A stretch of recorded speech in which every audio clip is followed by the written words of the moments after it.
అనేక రకాలైనటువంటి అంటే ఎవరి వాదన వాళ్ళు చేస్తున్నారు.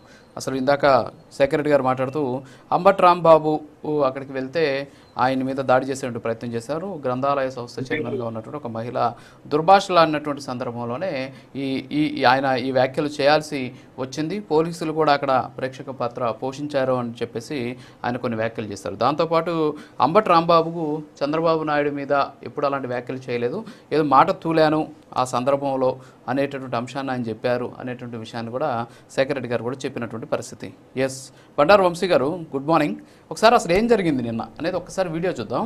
ఒకసారి పీసారు ఒక్కసారి ఆ అంబటి రాంబాబు గారు కారులో వెళ్తున్న విజువల్ అన్ని చూసాం కదా రాజు గారు. ఎందుకు సార్ మొన్న నుంచి చూస్తానే ఉన్నాం కదా సార్ రాజు గారు. అది కాదులేండి మీరు ఒకసారి చూడండి. పీసారు ప్లే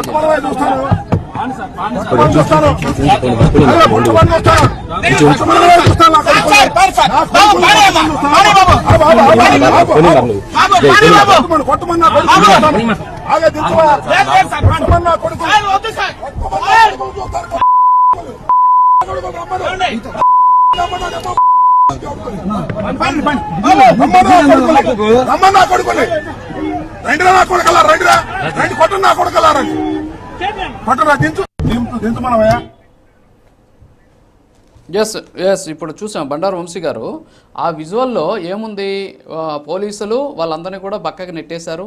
కారు దగ్గర ఎవరు లేరు, మీరు వెళ్ళండి సార్ అని చెప్పేసి పోలీసులు అడుగుతూ ఉన్నారు.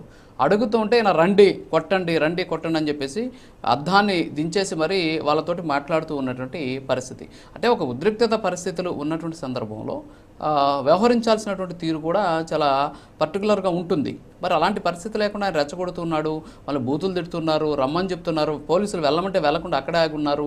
సో ఇలాంటివన్నీ కూడా మనం కనిపిస్తూ ఉన్నటువంటి పరిస్థితి. సరే ఆయన మాటలు ఏం మాట్లాడినా అది మళ్ళీ చూద్దాం మనం. దాని గురించి మీరు ఇందాక అన్నట్టు పదే చూడడానికి అవేమి సుభాషిత రత్నాలు కాదు కాబట్టి సో దాన్ని పక్కన పెడదాం. సో ఇప్పుడు అక్కడ స్పష్టంగా కనిపిస్తుంది వచ్చినటువంటి వాళ్ళని పోలీసులు పక్కన నెట్టేస్తున్నారు, మీరు వెళ్ళిపోండి సార్ అని చెప్పేసి ఆయన బ్రతిమలాడుతున్నటువంటి పరిస్థితి. అయినా సరే ఆయన వెళ్లకుండా మాట్లాడుతూ ఉన్నటువంటి సిచ్యువేషన్ మనం చూసాం. ఏంటి ఏమంటారు దాన్ని? గుడ్ మార్నింగ్ రాజు గారు, మీకు కృష్ణవేణి గారికి, శేఖర్ రెడ్డి గారికి, కార్తిక్ గారికి, ప్రైమ్ 9 వ్యూవర్స్ అందరికీ. ఎస్వి రంగారావు గారితో ఒక డైలాగ్ ఉంటుందండి, అహో శేఖర్ రెడ్డి గారి ఆర్తనాదాలు బహు శ్రవణానందకరంగా ఉన్నాయి అనాల్సి వచ్చింది. ఇప్పుడు శేఖర్ రెడ్డి గారు చాలా పలికారు, రాజ్యాంగ విరుద్ధం, ప్రజాస్వామ్యం, ఇట్లాంటి మాటలన్నీ శేఖర్ రెడ్డి గారు మాట్లాడటానికి అర్హులు కారు. వైఎస్ఆర్సీ అధికార ప్రతినిధిగా శేఖర్ రెడ్డి గారు అర్హులు కారు. ఎందుకంటే సార్ నిజంగా రాష్ట్రంలో 2 రోజుల నుంచి జరుగుతున్నటువంటి సంఘటనలు నిజంగా బాధగా ఉన్నాయి మాకు కూడా. మా సంస్కృతి కాదు. మేము అధికారంలోకి వచ్చి 19 నెలలైంది. ఏదైతే అంబటి రాంబాబు మాట్లాడినటువంటి ఆ లకారాలు, ఆ అమ్మా మొగుళ్ళు అనేటటువంటి పదాలు ఉన్నాయో అది మన రాష్ట్రంలో ఆగిపోయి 19 నెలలు అవుతా ఉంది. 19 నెలలుగా అట్లాంటి మాటలే కూడా ప్రజలు వింటలా. కానీ అంబటి రాంబాబు గారు చేసినటువంటి వ్యాఖ్యలు మీరు ఇందాక వీడియో ప్లే చేశారు.